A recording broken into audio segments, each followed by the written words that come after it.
Hey everyone, and welcome to another deep dive with us. Today we're taking on a topic that's really important for anyone aiming for the UPSC Mains exam.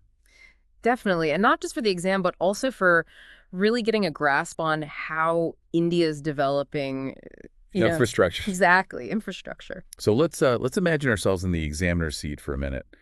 What kind of questions about Indian infrastructure would really test a UPSC aspirant, separate the casual observer from someone who's serious? Well, one of the most important things is understanding how things have evolved over time. I mean, think about India 25 years ago. Oh yeah. The roads, the train journeys, even just getting from point A to point B is a whole different story compared to today's world of expressways and, bullet train projects. Right. It's not enough to just list out the changes though, right? Uh, It's about analyzing the impact. Exactly. How have these developments actually affected people's lives, the economy, even India's place in the world? That's what those examiners are looking for. Okay, so how do we connect the past, the present, and the future then? Well, that's where India's ambition comes in.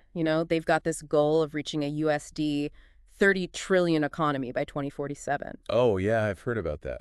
But here's the thing, almost 90% of the infrastructure needed to reach that goal hasn't even been built yet. Wow, that's a big task ahead. Huge. And that's what makes this so interesting for anyone preparing for the UPSC. How do we bridge that gap? What strategies are in place? What are the potential roadblocks?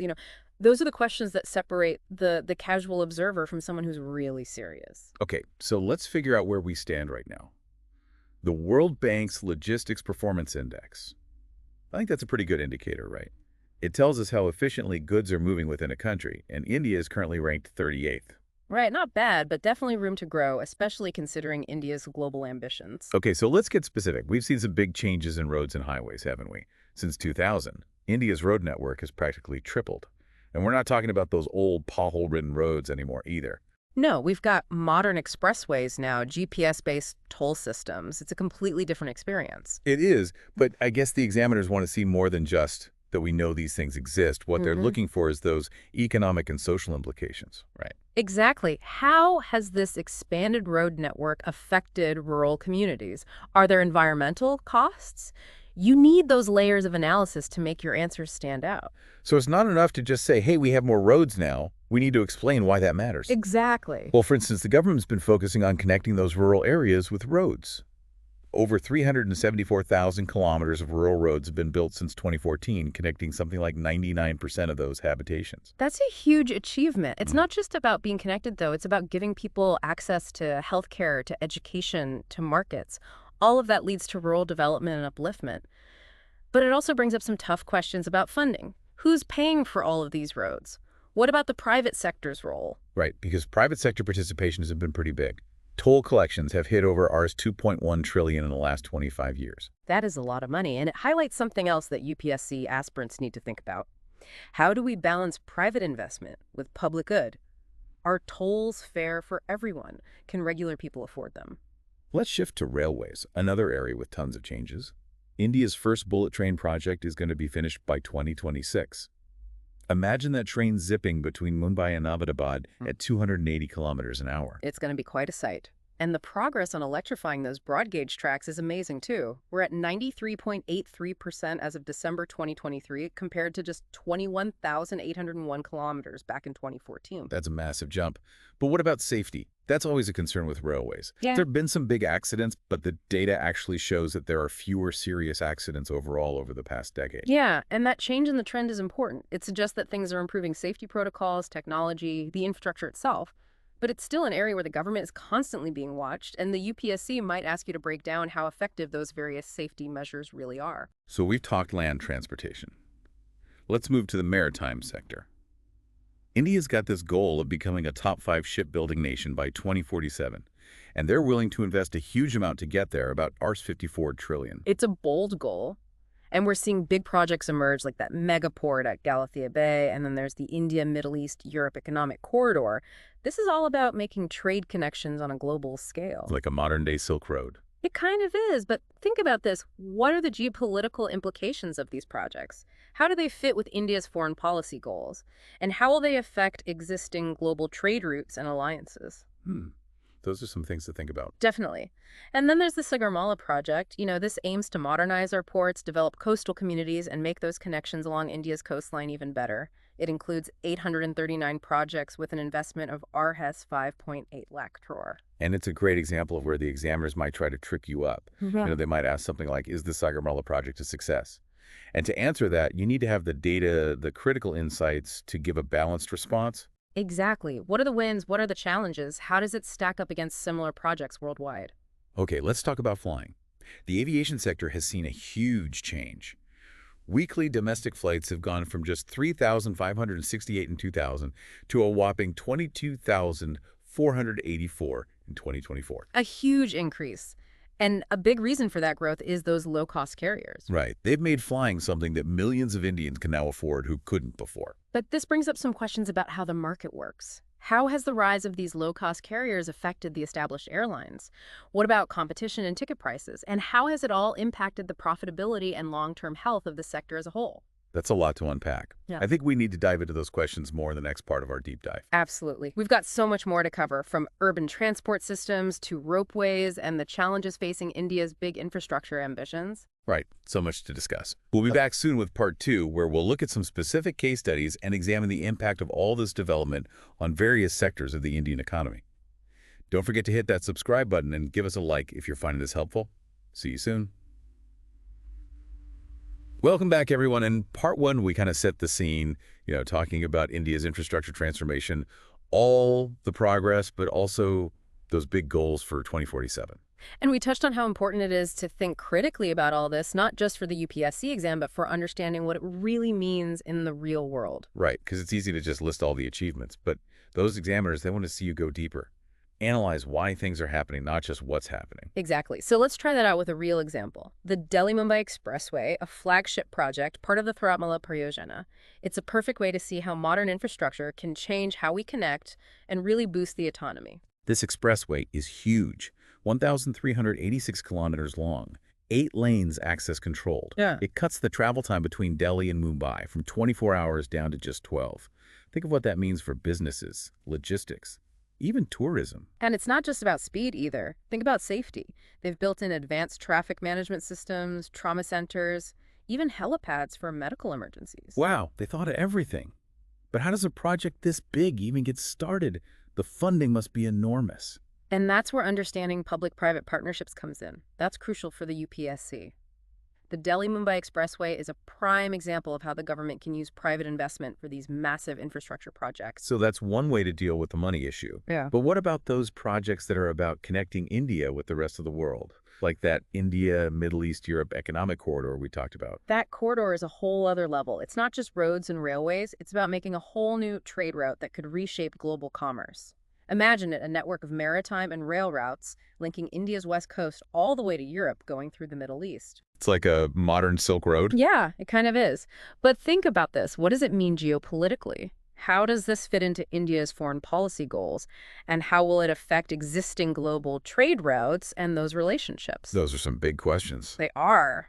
It's a high-stakes game with potentially huge rewards. From a UPSC perspective, this project is a goldmine for essay questions. Right. You can analyze the economic potential, the geopolitical stuff, the environmental concerns. Yeah. It's all connected. You got it. Now let's zoom back into a more local level. Literally, think about transportation in cities, a major challenge as India's cities grow. The Delhi Meerut Regional Rapid Transit System, or RRTS, is a great example of how we're trying to fix that. Right. This high-speed rail corridor is going to cut down travel time between Delhi and Meerut and hopefully help with all that traffic in the capital region. Exactly. These trains are going to run at up to 180 kilometers an hour. But it's not just speed.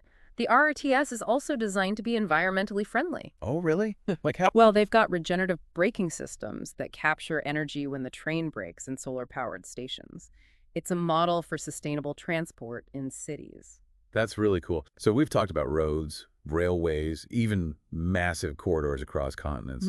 But what about those parts of India that are harder to get to? The mountains, hilly areas where the usual ways of getting around don't work so well. That's where you need something innovative, like ropeways. The Parvatmala program is a perfect example of how India is using this technology to connect those tougher areas. I've seen pictures. They look impressive. But how do they actually work? And can they really transport people and goods effectively? Ropeways have a lot of advantages in those hilly areas. Compared to traditional ways, they're cheaper, better for the environment, and can handle that difficult terrain. Imagine trying to build a road or a railway up a steep mountain. The cost and the damage to the environment would be huge. That's true. So Yeah. ropeways are a much better option. Exactly. And they're not just for tourists either. Think about getting essential supplies to those remote villages, providing access to healthcare and education, even helping farmers get their produce to market. Ropeways can really change lives in those regions. It's like connecting infrastructure to social impact. That's something the UPSC examiners love to see. Now, before we move on, let's go back to aviation for a minute. The rise of those low-cost carriers has been huge for India, making it possible for millions more people to fly. Yeah, it shows how market forces can really drive innovation and change a whole sector, but with that rapid growth comes some challenges. Like making sure safety standards keep up with the demand. And what about the impact on the airlines that were already here? Exactly. The aviation sector is complex. Understanding those details is really important for anyone who wants to join the Indian Administrative Service. So it's not just knowing that air travel is cheaper now. Mhm. We have to analyze what else happens, the competition, the regulations, whether the sector can be sustained long-term. You're thinking like a UPSC aspirant now. And remember, this kind of critical analysis applies to everything we're talking about. It's about connecting the dots, seeing the big picture, understanding how all these projects impact people's lives and the nation as a whole. This has been great, but we're running out of time for this part. What else is on the agenda for part 3? Well, we've talked about the present, but the UPSC is about looking ahead too. So in part 3, we'll dive into some of those emerging trends, things like smart cities and green infrastructure, and we'll discuss the challenges that are still out there for India's big infrastructure goals. Sounds good. We'll be back soon with part 3. Don't forget to subscribe and give us a like if you're finding this helpful. We appreciate you listening. Welcome back, everyone, to the final part of our deep dive into India's infrastructure transformation. We've covered a lot, from celebrating those achievements to really breaking down the impact of those big projects like the Delhi-Mumbai Expressway and the Delhi-Meerut RRTS. And we even took a little virtual ride on a ropeway, right? Exploring how those innovative solutions are connecting those hard-to-reach parts of India. Exactly. But as much as we like to analyze the present, the UPSC exam is all about thinking ahead. So for this last part, we're putting on our futurist hats and looking into that crystal ball. What trends are going to shape the next chapter of India's infrastructure story? Well, one trend that's already happening is the rise of smart cities. And this isn't just some buzzword, it's a whole new way of thinking about how we plan and develop our cities. Okay, I like the sound of that. Paint me a picture of what life in a smart city might look like. So imagine this. You wake up in your apartment, which is energy efficient, by the way, and smart sensors adjust the temperature and lighting based on what you like and the time of day. Sounds fancy. It's not just about being comfortable, though. It's about efficiency and sustainability. You head out for your commute, and it's smooth, no stress, thanks to those integrated public transport systems. They give you real-time information and connect all the different ways to get around seamlessly. So no more running after buses or trying to figure out those confusing metro maps. Nope. And while you're zipping around the city, there are smart traffic management systems working in the background to keep things moving and reduce all those emissions. Okay, now I see the smart part. But what about things like waste management or getting those essential services? That's all part of it. Think about those sensor-enabled trash cans that tell the sanitation crews when they're full. No more overflowing garbage in cleaner neighborhoods. Or imagine using your phone to get information about healthcare government services, even local events. It sounds like technology is really running the show in these smart cities. It is, but it's not just about using cool gadgets. The real success of a smart city is how well it blends that technology with human-centered design and sustainable practices. So it's about making cities that aren't just high-tech, but also livable, inclusive, and good for the environment. You got it. And speaking of being environmentally friendly, another big trend for India's infrastructure is green solutions. We hear a lot about green infrastructure, but what does that actually mean in practice? Think about buildings made with energy-efficient materials, rooftop solar panels systems to collect rainwater. So it's not just about reducing harm to the environment, it's about actually helping to make things more sustainable. Exactly. And it goes beyond buildings.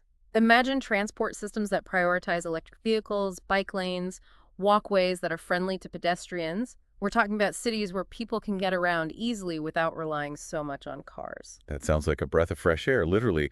I'm guessing those green spaces we talked about earlier, the parks and urban forests, are part of that green infrastructure vision, too. Absolutely.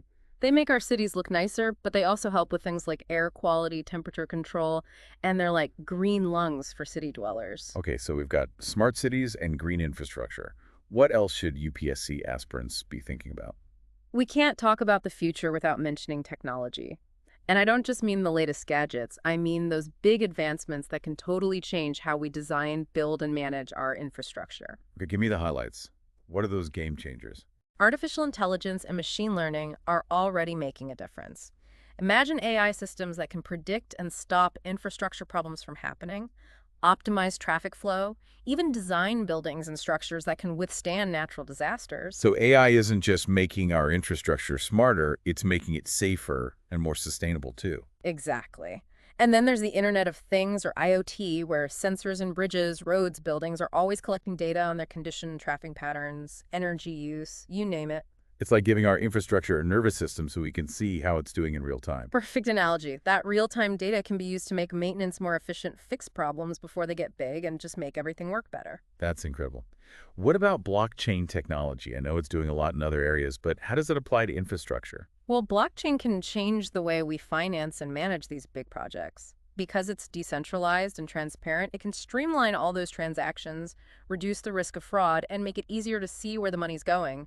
That promotes accountability and attracts more investment. So it's about making the whole infrastructure system more transparent and efficient. Exactly. But, while we've talked about all these amazing possibilities, let's remember there will be challenges too. Right, because even with the best technology and the coolest designs, there are always those real-world limitations. Absolutely.